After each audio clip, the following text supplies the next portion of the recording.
Dhimma gannatii keessatti qonnaan bulaan tokko hiraarsa loltoonni biltsiginnaa guyyaa guyyaan irratti raawwatan mufatee lubbuu isaa balleessuun dhaga'ame. Gabaasa qindaa'eef Jaal Sabaafan Waaggaarii.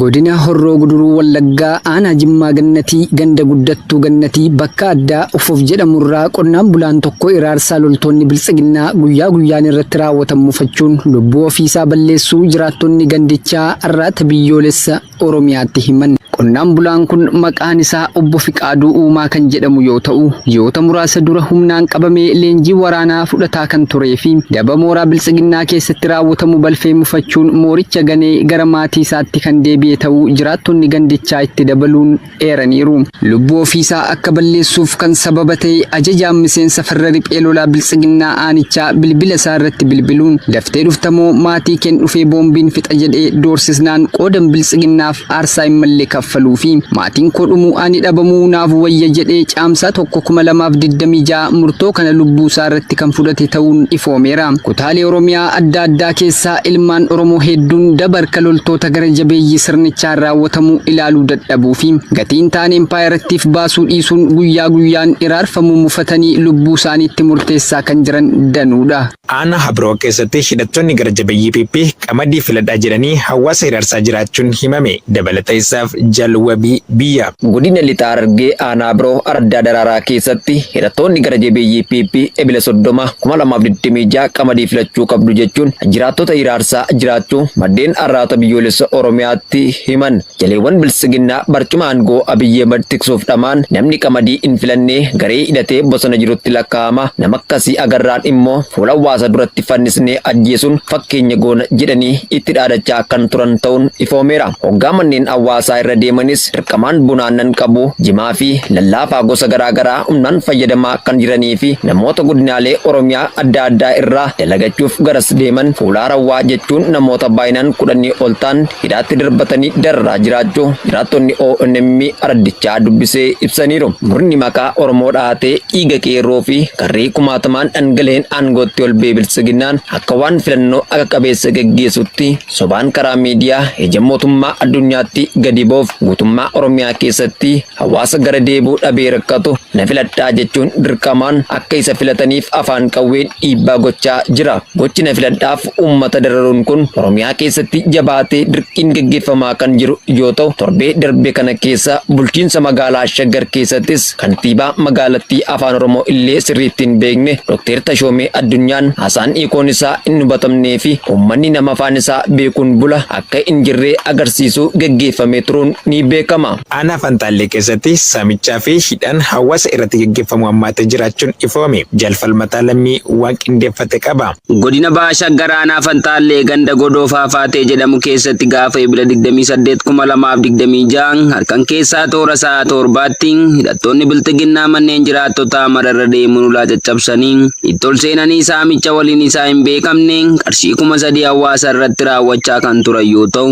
namoota harka qalleeyyii kaffaluu hin dandeenye ammoo hidhaatti guuraa turuu maddeen himan. Namoota bifa kanaan saamichi irratti raawwatame keessaa muraasni maqaan nu ga'e Obbo Hasan Bultum, Obbo Hasan Maammaa, Obbo Gadaa Dooyyoo, Obbo Wadaaj Nuuree fi Obbo Daawwee Saayid kanneen jedhaman yommuu ta'an, namoonni ammaaf maqaan isaanii adda hin baane hedduunis jiraachuun ifoomeera. Haaluma kanaan murni dhala namaaf naasuu hin qabne hidhattoonni sirnichaa namoota harka qalleeyyii maallaqa gaafataman kana kaffaluu hin dandeenye kanneen baay'inni isaanii 30 ol ta'an ammoo reebicha humnaa olii irratti raawwachuun hidhaatti darbatanii dararaa ulfaataa irraan gahaa jiraachuu maddeen Oromiyaa Naashinaal Miidiyaatti himaniiru.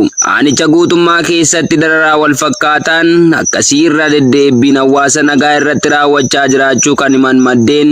Kana malees maqaa waraana bilisummaa Oromoo deeggartuun daandiitti agarsiistuu fi ni nyaachistu jedhuun gidiraa uummanni naannichaa argaa jiran kan baay'ee nama gaddisiisu akka ta'e sitti dabaluun himaniiru.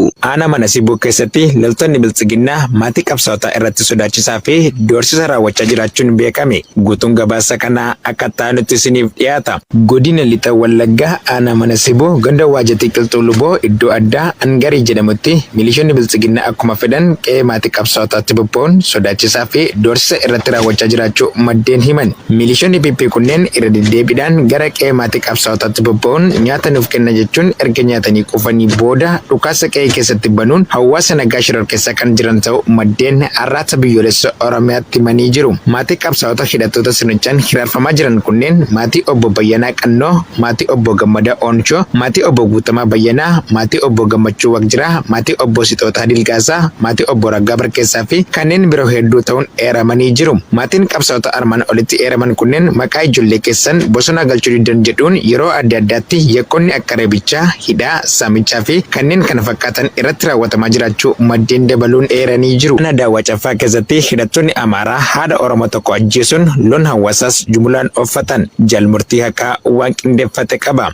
Kaaba Oromiyaa godina Walloo Aanaa Daawwaa Caffaa ganda dalgoo bakka addaa jaarraa jedhamtutti torban darbe keessa hidhattoonni Amaaraa maqaa faannoo jedhuun of waaman loon uummata Oromoo lakkoofsaan 470 ol ta'an uffatanii deemuu maddeen irraata biyyoolessa Oromiyaatti himanii jiru. Namoota saamaman keessaa muraasni maqaan isaanii nugee Maammad Aliyyi, Maammad Adam, Aliyyi Adam, Aliyyi Muusaa fi Fursii Abdurramaan kanneen jedhaman ta'uun barameera. Kana malees guyyuma sana garjabeeyyiin finxaalayyiin Amaaraa kunneen aanichuma ganda Cirrii jedhamu keessa harmeen maqaan ishee Aaddee Aliimaa jedhamtu rasaasatti roobsuun haala rifaasisaa ta'een ajjeesanii gatu maddeen dabaluun eeranii jiru. Deeggarsa biltsiginnaatiin meeshaalee waraanaa haga funyaanitti hidhatanii kan bobbaafaman finxaalayyiin Amaaraa faannoon godinaalee Oromiyaa garaa garaa keessatti haala duraan barameen olitti ilmaan Oromoo irratti yakkoota adda addaa raawwachaa jiraachuun ni beekama. Aanaa Abaaboo Guduruu keessatti ergamtoonni biltsiginnaa saamicha jumlaa raawwachuuf jecha koree afooshaa tokko irratti doorsisaa fi hidhaa qaqqabsiisuun beekame. Jaalfaajjii bilisummaa dabalata qaba.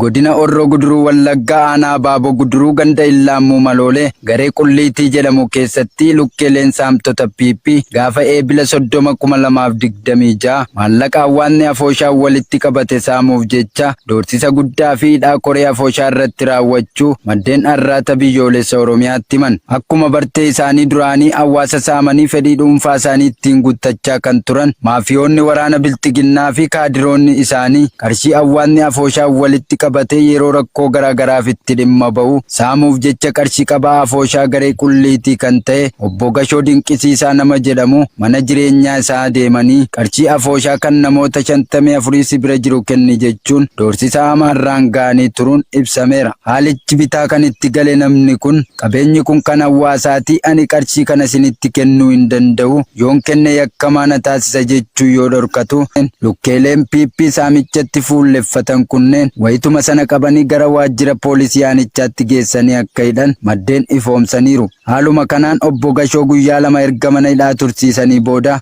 tokkoon miseensa afooshaa keetiirraa qarshii 400 waliigala kan namoota 54 qarshii 21,600 gaafa caamsaa 4,2026 funaantee fiduu qabda yookaan hin goone qotiyyoo kee kan ittiin qotaa jirtu dhumnee fuunee gurgurree mootummaaf galii goona jechuun doorsisanii erga mallatteessisanii booda wabii waamsisanii akka hidhaarraa gadi lakkisan maddeen ONM'if addeessaniiru. Aanaa Doobbaa keessatti lukkeeleen biltsiginnaa dargaggoota Oromoo humnaan ukkaamsuun gara adda waraanaatti goruu ammeessan guutuu gabaasichaaf Jaaleeraan Gameessa. Lixa Harargee Aanaa Doobbaa ganda Odaa Bultum keessatti waraanni PP ebela 28/2026 dargaggoota magaalaa Biyyoo Karabaatti jimaa gurguratanii gara manaatti galaa turan daandii gubbaatti eeggachuun dirqamaan qabanii reebaa gara mooraa leenjii waraana impaayaratti itti geessanii turu. Maddeen gamasii arraata biyyoolessa Oromiyaaf addeessanii jiru. Dargaggoota bifa kanaan ukkaanfaman keessaa kanneen ammaaf maqaan isaanii nu qaqqabe Abdallaa Siraaj Usumaan, Adam Abdallaa Roobaa fi Abdallaa Muhammad Adamoo kanneen jedhaman yommuu ta'an namoonni maqaan isaanii ammaaf adda hin baane hedduunis jiraachuun ifoomeera. Akka maddeen himanitti dargaggoonni guyyaa sana hidhattoota sirnichaan ukkaanfaman kunneen harki caalaan warreen maatiin isaanii yeroo darbe hidhattoota Somaalee naala suukanneessaa ta'een irraa ajjeefaman akka ta'an himuun erga maatiin isaanii shiftoota Somaalee lubbuun isaanii darbee booda hojii garaa garaa irratti bobba'anii obboloota isaaniin gadi guddisaa akka jiran dubbatu. Murni dhala namaaf naasu namummaa hin qabne gara jabeeyyiin ergamtoota bilxiginnaa garuu dargaggoota miila isaaniitiin daandii dheertuu imalanii jimaa gurguruun ofii fi obbolaa isaanii gargaaran kana maqaa hidhattanii nageenya biyyaa mirkaneessuu qabdu jedhuun osoo isaan obbolaan keenya harka keenya eeggatu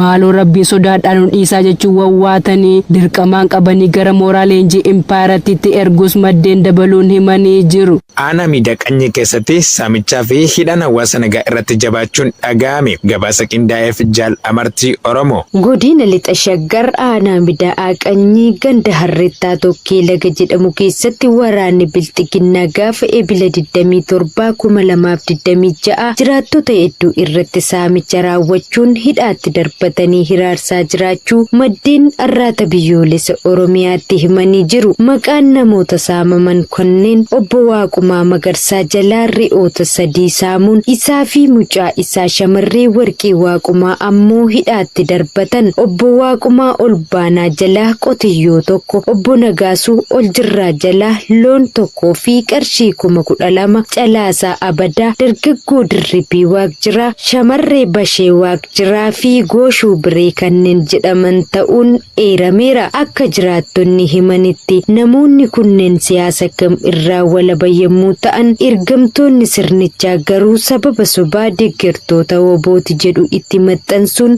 mana hidhaa keessatti reebichaa fi dararaa hamaa irraan gahaa jiraachuu dubbatu. Jaleewwan bilxiginnaa teessoo siyaasa nam-tokkee tiksuuf jecha goleewwan Oromiyaa cufatti bobbaafaman haala kanaan dura amaleeffataniin olitti ilmaan Oromoo irratti yakkoota adda addaa raawwachaa kan jiran ta'uun ni beekama. Ameerikaan daandii Hormuz keessatti raawwattee lammiilee nagaa ajjeesuu Iraan jette. Jaal Irbuu Dhugaa dabalata qabdi. Humnoonni Ameerikaa dooniiwwan fe'umsaa xixiqqaa daandii galaanaa Hormuz keessatti argaman irratti xiyyeeffachuun haleellaa raawwataniin lammiileen nagaa 5 miidiyaaleen Iraan har'a ganama gabaasan. Dhaabbanni oduu Iraan Tasniim madda waraanaa wabeeffachuun akka jedhetti humnoonni Ameerikaa bidiruu xixiqqoo 2 kanneen fe'umsa namootaa fe'an kasab irraa qarqara galaanaa Oomaan irraa gara Iraanitti geessu haleeluu isaanii ibseera. Doonii waraanaa IRGC keessaa tokkollee waan hin rukutamneef waraanni Ameerikaa dooniiwwan saffisaa Iraan 6 irratti xiyyeeffate jechuun soba dubbate hordofuun maalummaa hirmaannaa kana maddoota biyya keessaa irraa qorannoon geggeeffameera jechuun maddi kun koorporeeshinii eegdota warraaqsaa Islaamaa Iraan kun wabeeffachuun ibseera. Haleellaa kanaan imaltoonni siivilii 5 isaanii maddi waraanaa kun kan ibse yoo ta'u kunis tarkaanfii ariitii Ameerikaan sodaa Ameerikaan hojii bidiruu saffisaa IRGC irraa kan ta'e ta'uu ibseera. Ajajni giddugaleessaa Ameerikaa yookaan Seentiikoom heelikoopterootni Ameerikaa bidiruuwwan xixiqqoo Iraan doonii daldalaa balaadhaaf saaxilan barbadeessuuf kan itti fayyadaman ta'uu ibseera. Dooniiwwan kunneen daandii bishaanii tarsiimoo kanaan tiraafikaa eeguuf carraaqqii godhamu irratti xiyyeeffatamu isaanii ibseera.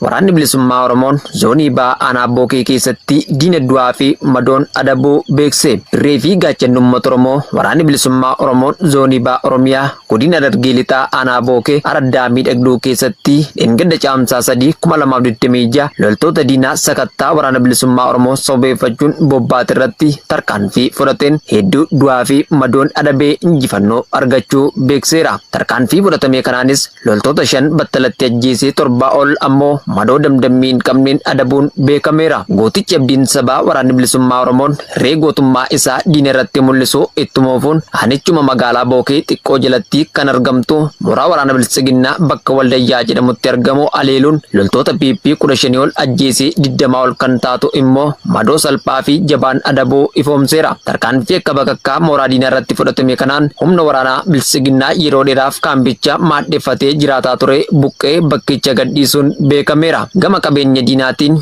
qawwee rasaasa danuu galaa waraanaa fi uffataalee hedduu hiikuun galii mooraa qabsoo bilisummaa Oromoof gumaacheera. Tarkaanfii jajjabeen waraanni bilisummaa Oromoo tikstoota impaaraa irratti fudhatu jabaatee itti fufa. Injifannoon uummata Oromoof.